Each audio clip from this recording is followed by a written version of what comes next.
Aku masih ingat saat Farid menjatuhkan kata talak di ruang tamu lebaran. Ibu mertuaku melempar tasku ke teras basah, dan seluruh keluarga menepuk tangan menyambut wanita itu duduk di tempatku. Mereka tak tahu, sebelum matahari tenggelam, rumah, bisnis, dan martabat mereka akan mulai runtuh dari tanganku sendiri.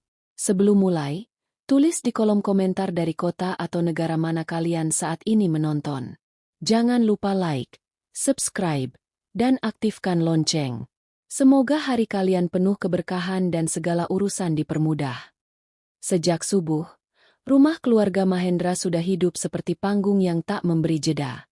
Bunyi panci beradu di dapur. Minyak mendesis halus. Suara ketupat dikeluarkan dari dandang. Takbir dari televisi ruang tengah mengalun pelan, bercampur dengan bunyi sandal yang diseret di lorong marmer dan suara gelas yang diletakkan berurutan di atas baki. Di tengah semua itu, Lestari bergerak paling cepat. Ia bangun saat langit masih gelap. Mukena belum lama dilipat ketika ia sudah masuk dapur, menggulung lengan gamisnya sedikit, lalu memeriksa opor, sambal goreng hati, rendang, dan 3 toples kue kering yang harus segera dipindahkan ke meja tamu. Wajahnya bersih tanpa banyak riasan. Rambutnya tersisir rapi di balik jilbab warna krem. Tangan-tangannya bekerja seolah rumah itu memang bertumpu padanya. "Butari, piring tamu yang motif emas dikeluarin semua?" tanya Mbak Eni, tetangga yang disuruh membantu dari pagi. "Iya, Mbak. Yang besar taruh depan. Yang kecil buat kue," jawab Lestari sambil membetulkan posisi vas bunga melati di meja makan. Ia hafal semuanya. Gelas mana yang disukai ayah mertuanya. Cara ibu mertuanya ingin lontong dipotong. Tempat duduk sepupu-sepupu yang suka datang mendadak. Bahkan ia tahu suara langkah suaminya, Farid, kalau sedang senang atau sedang mencari masalah. Pukul 7 lewat sedikit. Suara pintu kamar utama terbuka. Nurma, ibu mertua Lestari, turun dari tangga dengan kebaya satin hijau zamrud, bros besar di dada, dan bibir yang sudah merah rapi. Wajahnya tampak seperti perempuan yang ingin disambut, bukan perempuan yang baru bangun pagi. Tatapannya langsung menyapu meja ruang tamu. "Kenapa nastar belum dipindah?" tanyanya. Lestari yang sedang membawa nampan sirup menoleh cepat. "Baru mau saya taruh, Bu." "Baru mau?" Nurma mengangkat alis. "Hari ini lebaran, Tari. Jangan bikin saya malu di depan keluarga besar." Lestari meletakkan nampan lebih dulu, lalu memindahkan toples-toples itu ke meja. Jari-jarinya bergerak cepat. Suara tutup toples menyentuh kaca meja terdengar kecil tapi jelas. "Nurma belum selesai. Rendangnya jangan terlalu hitam. Tahun lalu kamu masak sampai kayak gosong." "Sudah saya cek, Bu." Semoga kali ini tamu nggak cuma pura-pura bilang enak. Kalimat itu diucapkan sambil menghaluskan ujung selendangnya, seolah hanya komentar ringan. Mbak Eni menunduk. Lestari hanya mengangguk. Sudah terlalu sering ia menelan kalimat-kalimat seperti itu sampai tubuhnya hafal cara diam tanpa terlihat terluka. Farid turun setelah itu. Baju koko putihnya licin. Celana bahan hitamnya jatuh rapi. Aroma parfumnya datang lebih dulu sebelum ia benar-benar sampai di meja makan. Ia tampan dengan cara yang mudah membuat orang lain percaya bahwa laki-laki seperti itu pasti baik. Di luar rumah, orang-orang mengenalnya sebagai sosok santun, mapan, tenang. Hanya Lestari yang tahu berapa banyak kebekuan bisa hidup di balik wajah seperti itu. "Kopi?" tanya Farid singkat. Lestari menyodorkan cangkir yang sejak tadi sudah menunggunya di atas meja. Farid menyesap sedikit, lalu meletakkannya kembali. "Kurang panas." "Aku panaskan lagi." Nurma terkekeh tipis. "Begitu saja masih belum pas. Padahal dari pagi yang kamu urus cuma dapur."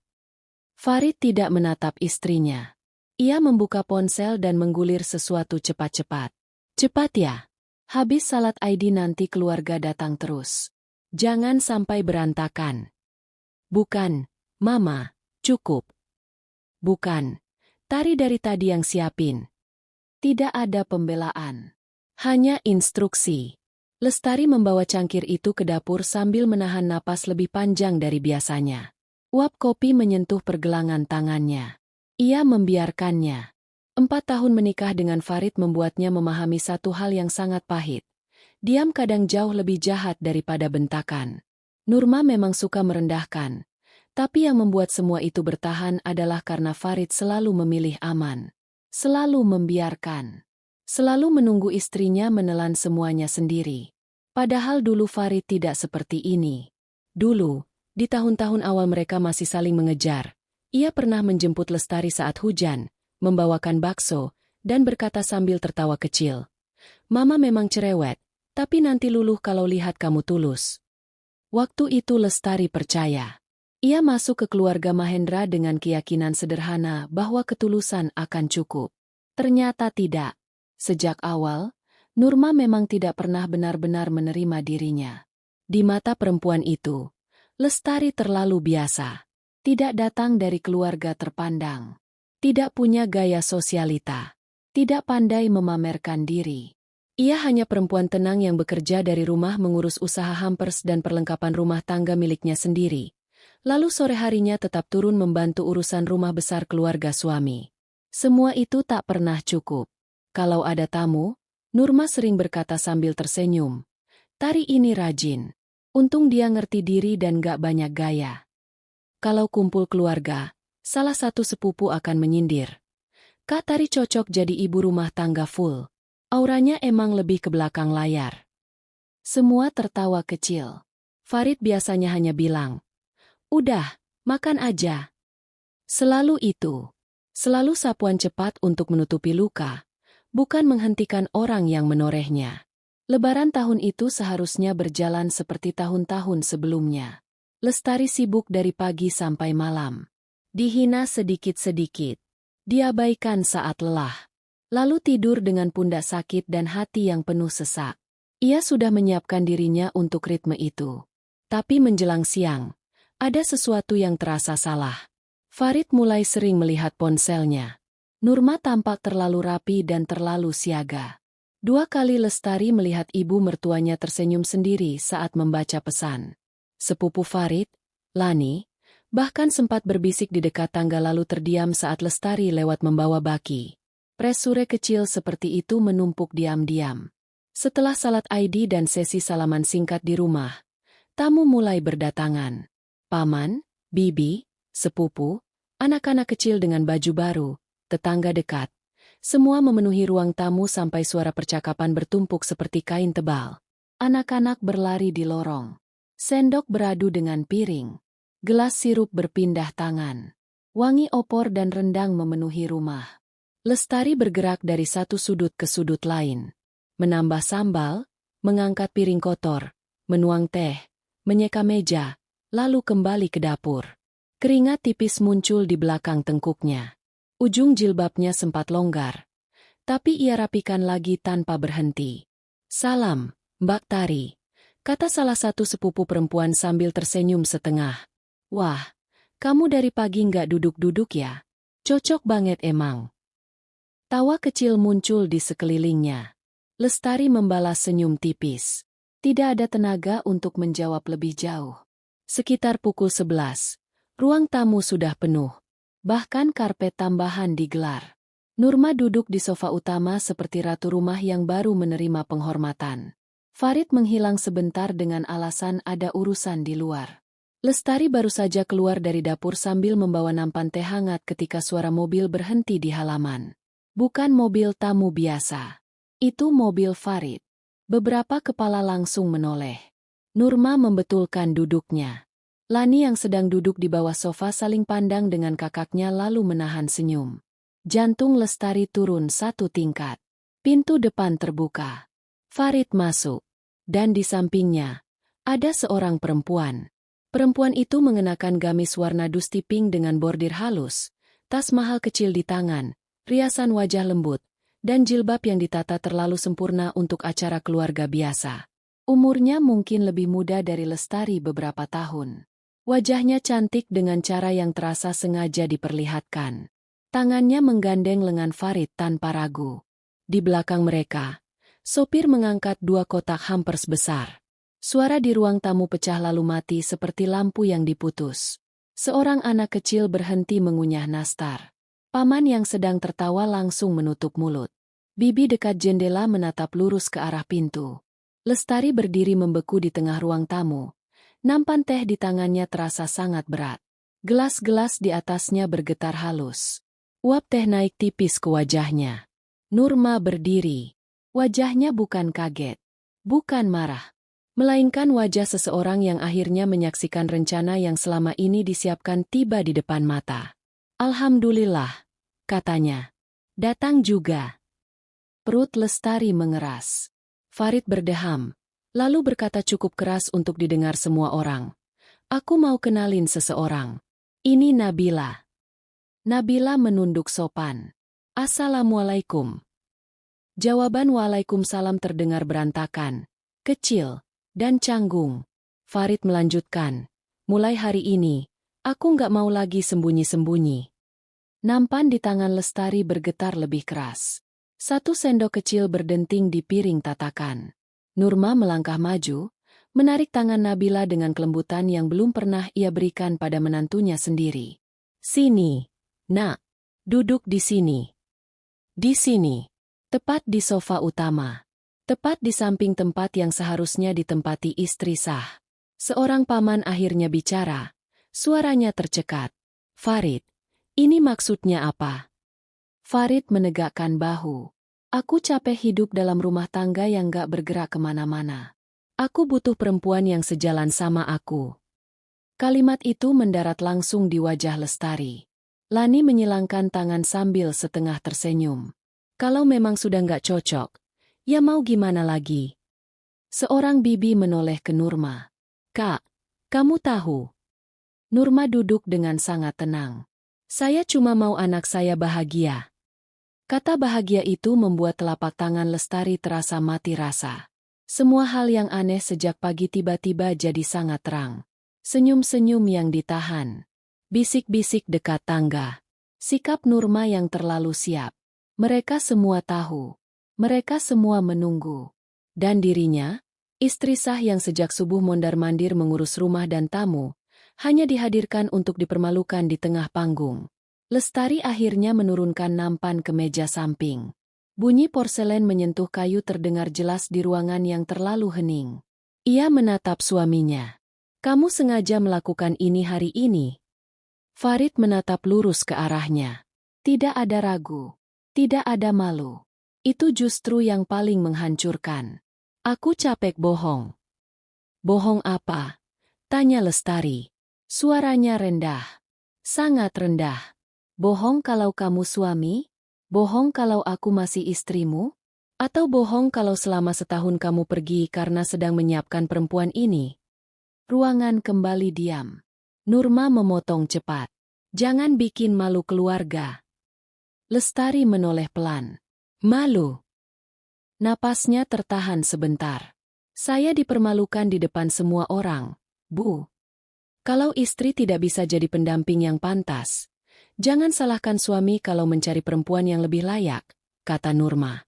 Nabila menunduk, tapi sudut bibirnya bergerak tipis. Lani tak lagi repot menyembunyikan rasa puas. Presure di ruangan itu kini menekan dari semua arah. Ada yang kasihan, ada yang penasaran, ada yang menikmati, ada yang takut ikut bicara. Semua mata menempel pada Lestari, menunggu apakah ia akan menangis, berteriak, atau pingsan. Ia bisa saja runtuh saat itu. Dan semua orang akan menganggapnya wajar. Tapi justru di detik ketika seluruh ruangan menunggu dirinya pecah, sesuatu di dalam dirinya mendingin. Ia menarik napas. Lalu tersenyum. Tipis. Nang. Tidak cukup lebar untuk disebut bahagia. Tidak cukup lemah untuk disebut pasrah. Dan justru senyum itu yang membuat beberapa orang di ruangan bergeser tidak nyaman. Farid mengerutkan kening. Kamu kenapa senyum? Lestari menatapnya. Karena akhirnya semuanya jelas. Nurma mendecak. Jangan sok kuat. Lestari menoleh ke ibu mertuanya. Bukan sok kuat, Bu. Saya cuma selesai. Kalimat itu jatuh lembut. Tapi karena diucapkan tanpa gemetar, kalimat itu terasa jauh lebih berat daripada jeritan. Nurma berdiri mendadak. lalu mengambil tas tangan Lestari yang ada di dekat lemari. Perempuan itu melemparkannya ke arah teras. Tas itu membentur daun pintu lalu jatuh ke lantai luar yang masih basah sisa gerimis. "Kamu keluar dari rumah ini," bentaknya. Ruangan langsung gaduh. Seorang bibi menutup mulut. Paman berdiri setengah, lalu duduk lagi. Anak kecil ditarik masuk ke kamar belakang. Lestari memandang tasnya yang tergeletak di teras. Air menempel di sudutnya. Lalu ia menatap kembali Nurma. "Rumah ini?" tanyanya pelan. Nurma melangkah maju. "Iya, keluar. Sekarang juga." Lestari menoleh pada Farid. "Kamu juga mau begitu?" Farid menatapnya dengan wajah yang sudah sangat asing. "Aku talak kamu." Kalimat itu tidak keras. Tapi begitu keluar, udara di ruang tamu seperti terbelah. Seorang bibi terdengar terkesiap. Paman dekat jendela memijat pangkal hidungnya. Lani justru terlihat puas. Nabila duduk sangat diam, tapi jelas tidak berniat pergi. Lestari merasakan bunyi detak jantungnya sendiri sampai ke telinga. Kata talak itu bergema di seluruh tubuhnya. Ada bagian dari dirinya yang nyaris roboh. Tapi bagian yang lain, bagian yang selama setahun belajar berdiri sendiri, justru bangkit. Ia menunduk sebentar. Bukan untuk kalah, melainkan untuk memastikan semua yang ia lakukan setelah ini tidak keluar dari rasa sakit semata. Lalu ia mengangkat wajah. "Baik," katanya. Hanya satu kata. Beberapa orang di ruangan tampak lebih bingung dengan ketenangan itu daripada kalau ia menjerit. Lestari melangkah menuju teras, mengambil tasnya yang basah, lalu kembali masuk. Ia membuka resletingnya, mengeluarkan ponsel, dan menekan satu nama yang selama setahun ini selalu ada di belakang layar hidupnya. "Pak Surya." Telepon diangkat cepat. "Iya, Nona. Saya selesai menunggu." Di seberang, jeda pendek. Lalu suara tenang itu menjawab. "Baik, saya datang sekarang." Lestari mematikan panggilan, lalu menatap satu persatu wajah di ruang tamu itu. Nurma yang masih tegak dengan napas cepat. Farid yang mencoba terlihat tegas. Nabila yang duduk di tempatnya seperti pemenang. Keluarga besar yang diam-diam menanti tontonan babak berikutnya. "Karena semuanya mau jelas," kata Lestari, "kita selesaikan sekalian." Farid mengangkat alis. "Maksud kamu?" Lestari mengeluarkan satu map tipis dari tasnya. "Selama setahun Arga, tidak, Farid, pergi." Ia tidak hanya menunggu. Ia mengumpulkan dokumen, surat cicilan, akta rumah, rekening bersama, bukti transfer, surat kuasa lama. Semua yang dulu tidak pernah ia buka karena tidak merasa perlu. Ia meletakkan map itu di meja. "Rumah ini atas nama saya," katanya. "Hening." Nurma mendekat satu langkah. "Apa?" Lestari membuka halaman pertama.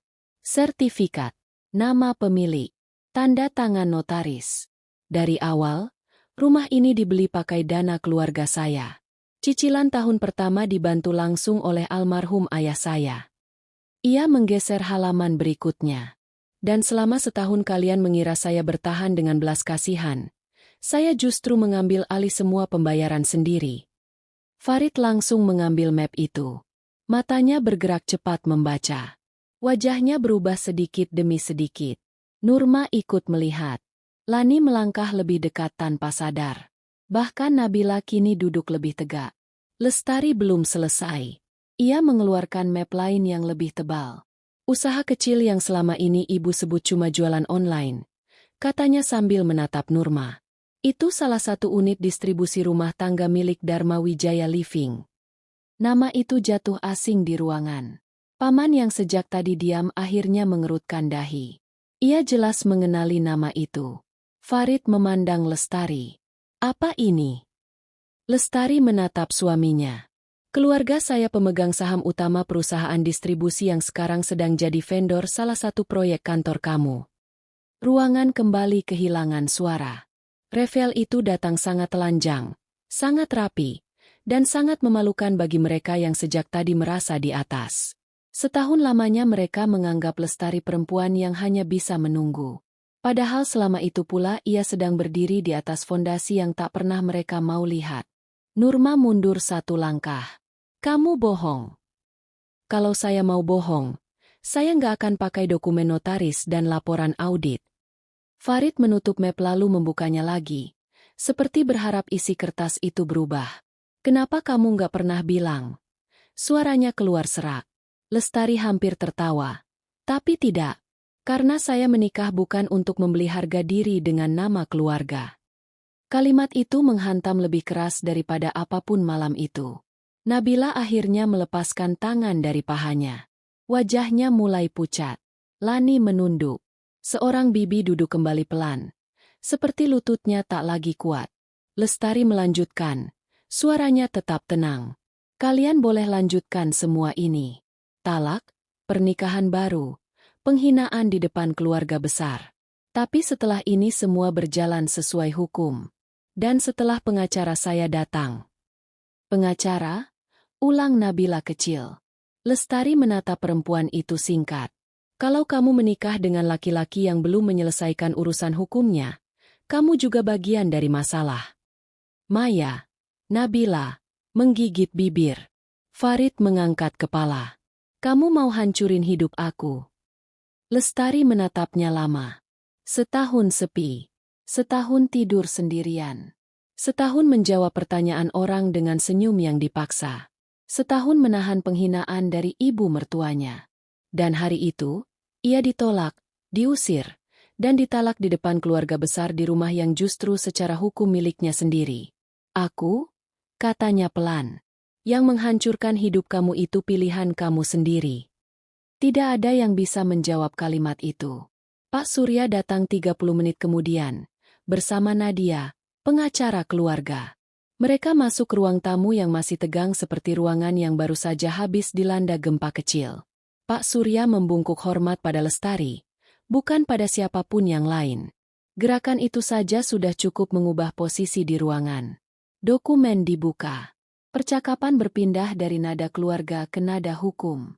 Setiap istilah yang keluar dari mulut Nadia, status pernikahan, pemisahan aset, bukti penelantaran, pelanggaran administratif, potensi pidana, jatuh seperti batu ke meja kaca. Murni tak lagi setegak tadi. Farid duduk dengan siku di lutut, kedua tangan bertaut, mata menatap lantai. Nabila beberapa kali ingin bicara lalu mengurungkan. Malam itu, mereka pulang bukan sebagai pemenang, melainkan sebagai orang-orang yang baru sadar sedang berdiri di atas tanah yang bukan milik mereka. Hari-hari sesudahnya bergerak cepat. Pernikahan kedua Farid mulai dipersoalkan. Proyek kantornya ditahan karena vendor utama menarik dukungan. Nama Murni dibicarakan di kelompok pengajian, arisan, dan grup keluarga besar. Tekanan sosial yang dulu begitu rajin menekan Lestari kini berbalik menghantam mereka. Jadi rumah itu ternyata milik Lestari. Ya ampun, tega banget ngusir di rumahnya sendiri. Katanya sudah nikah lagi sebelum cerai selesai. Tak ada gosip yang lebih kejam daripada gosip yang dibangun dari kebenaran. Farid datang lagi seminggu kemudian. Sendiri. Tidak ada mobil hitam. Tidak ada ibunya. Tidak ada istri baru. Hanya wajah letih, kemeja kusut, dan mata yang lebih banyak turun ke lantai. Aku salah, katanya di teras. Lestari tidak langsung menjawab. Angin sore menggerakkan daun melati. Dari rumah sebelah, suara sendok mengenai gelas terdengar tipis. Semua terasa biasa. Justru karena itu percakapan itu terasa makin telanjang. Ya, kata Lestari akhirnya. Kamu salah. Farid menelan ludah. Aku pikir kamu akan tetap nunggu. Itu masalah kamu. Kamu terlalu lama mengira saya nggak punya pilihan. Aku menyesal. Lestari memandangnya. Di wajah laki-laki itu, penyesalan akhirnya ada. Sangat jelas. Tapi penyesalan yang datang setelah seseorang dijatuhkan di depan keluarga, diusir dari rumahnya sendiri, dan ditalak di hari Lebaran, bukan lagi hadiah. Hanya sisa. Masih ada jalan? Tanya Farid pelan. Ada. Jawab Lestari. Buat kamu belajar hidup dengan akibat. Tapi jalan itu bukan lagi sama saya. Farid menutup mata sebentar. Saat membukanya lagi, ada air yang tertahan di tepinya. Namun Lestari tak lagi bergerak oleh hal-hal seperti itu. Bukan karena hatinya membatu. Justru karena hatinya akhirnya sembuh dari tempat yang salah. Beberapa hari kemudian, Murni datang. Tanpa kebaya mewah. Tanpa suara besar. Hanya perempuan tua yang masih berusaha menjaga punggungnya tetap lurus. Meski garis wajahnya sudah turun. Aku salah, katanya setelah duduk. Lestari menatapnya lama. Di masa lalu, mendengar kalimat itu mungkin akan membuatnya bergetar. Kini ia hanya terasa seperti bunyi yang memang terlambat. Iya, jawabnya. Murni menunduk. Aku terlalu meremehkanmu. Bukan cuma saya. Ibu juga meremehkan akibat. Perempuan tua itu menggenggam ujung tasnya. Apa nggak ada yang bisa diperbaiki? Lestari memandang ruang tamunya. Sofa yang dulu sering jadi tempat ia direndahkan. Meja kaca yang tadi pagi ia lap sendiri. Vas melati kecil yang wanginya tipis tapi bersih. Semua terasa sama, tapi dirinya tak lagi sama. Ada yang bisa dipelajari, katanya. Tapi tidak semua hubungan harus diselamatkan. Murni pergi dengan langkah yang masih rapi, tapi tidak lagi terdengar seperti perempuan yang berkuasa. Bulan-bulan berikutnya, hidup Lestari pelan-pelan berubah bentuk. Ruang depan rumah diubah menjadi ruang kerja yang lebih serius. Rak baru dipasang. Cat dinding diganti warna hangat. Logo Dharma Wijaya Living terpasang rapi di sudut. Ia tidak pindah. Ia justru memilih tinggal di rumah itu, menghidupkannya ulang dengan caranya sendiri. Rumah yang dulu menjadi saksi kepergiannya kini menjadi tempat ia berdiri paling tegak. Ia memperluas usahanya, membuka lini hampers premium, menambah tim kecil, mencatat semua sendiri, belajar menolak dengan halus, belajar menerima bantuan tanpa malu, belajar tidur tanpa menunggu bunyi motor di teras. Suatu pagi, salah satu pegawai barunya menjatuhkan 2 kardus produk saat akan dikirim. Kotaknya penyok, pita berantakan. Gadis itu langsung pucat. Maaf, Bu, saya. Lestari jongkok lebih dulu, membantu memungut isi kardus yang tumpah. Tarik napas. Gadis itu menatap tak percaya. Salah bisa diperbaiki, kata Lestari sambil menyerahkan 1 kotak kembali. Yang penting jangan biarkan dirimu merasa kecil karenanya. Kalimat itu lembut, tapi ketika keluar, Lestari tahu ia sedang bicara juga pada dirinya sendiri yang dulu. Malam hari, setelah semua pekerjaan selesai dan rumah kembali sunyi, ia duduk di ruang tamu dengan secangkir teh hangat. Jam dinding masih berbunyi keras seperti dulu. Tirai bergerak pelan. Bau melati dari teras masuk samar. Hanya saja sekarang, bunyi-bunyi itu tidak lagi terasa menekan. Mereka hanya bunyi rumah. Rumahnya. Ponselnya bergetar sekali. Pesan dari Farid.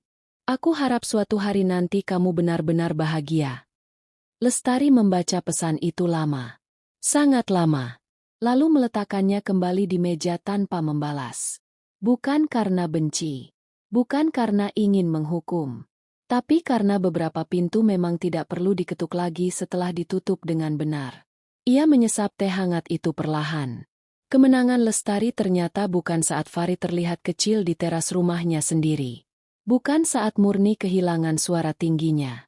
Bukan saat seluruh keluarga besar tahu mereka pernah memuja wanita yang salah. Kemenangan sebenarnya datang saat ia bisa duduk sendiri di ruang tamu itu. Tenang, tanpa merasa ditinggalkan, tanpa merasa kurang, tanpa perlu lagi membuktikan bahwa dirinya layak dipilih. Di luar, lampu jalan menyala satu persatu. Angin malam menggoyang daun melati di teras. Kota bergerak seperti biasa. Lestari berdiri, membawa cangkir ke dapur. Langkahnya ringan. Dan untuk pertama kalinya setelah diusir dan ditalak di hari Lebaran di depan keluarga besar, ia tahu satu hal dengan sangat pasti. Hari ketika mereka mencoba menghancurkannya ternyata justru menjadi hari ketika hidupnya mulai kembali ke tangannya sendiri.